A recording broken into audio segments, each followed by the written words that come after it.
প্রথমত জামাতে ইসলাম তারা সংগঠনগতভাবে আসে নাই এ পর্যন্ত, এই শহীদ মিনারে তারা শ্রদ্ধা জানায় নাই। এবার তারা যেটা বলছে সেটা তাদের পার্টিগতভাবে না, তারা এসেছে বাংলাদেশের জাতীয় সংসদে বিরোধী দলীয় নেতা হিসাবে, কাজে রাষ্ট্রীয় আচার অনুষ্ঠান হিসাবে, কাজে এটাকে তারা স্বীকার করে না, কিন্তু রাষ্ট্রীয় আচার হিসাবে তারা এটাকে মনে করে, সেই জন্য আসছে।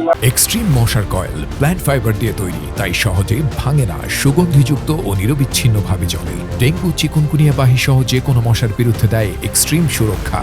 কিন্তু তারপরে আমি মনে করব যেভাবেই হোক না কেন, এদিক সেদিক ঘুরিয়ে খেলেও তারা এতদিন তো এটাকে শিরক বলতো, মূর্তি পূজা বলতো, সেই জায়গার থেকে যে তারা আসছে এটা তাদেরই জবাবদিহি করতে হবে। কারণ ভাষা আন্দোলন আমাদের বাংলাদেশের জাতীয় জীবনে একটা ঐতিহাসিক গুরুত্বপূর্ণ জীবন, তার মধ্য দিয়েই কিন্তু তার 62, 69 এবং 70-এর নির্বাচন এবং 71-এর মুক্তিযুদ্ধ, সেই মুক্তিযুদ্ধের মধ্যে দিয়ে আমাদের স্বাধীন বাংলাদেশ।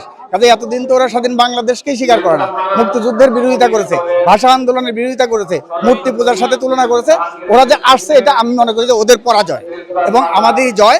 এবং ভাষা আন্দোলন যে সত্যিকার অর্থেই ভাষা শহীদদের যেভাবে আমরা স্মরণ করি, যে রেওয়াজ আছে, সেই রেওয়াজটাই সে প্রতিষ্ঠিত হয়েছে। তাদের কথা সেখানে তারা নিজেরাই সেটা তারা ভঙ্গ করছে, তারা রক্ষা করতে পারে না।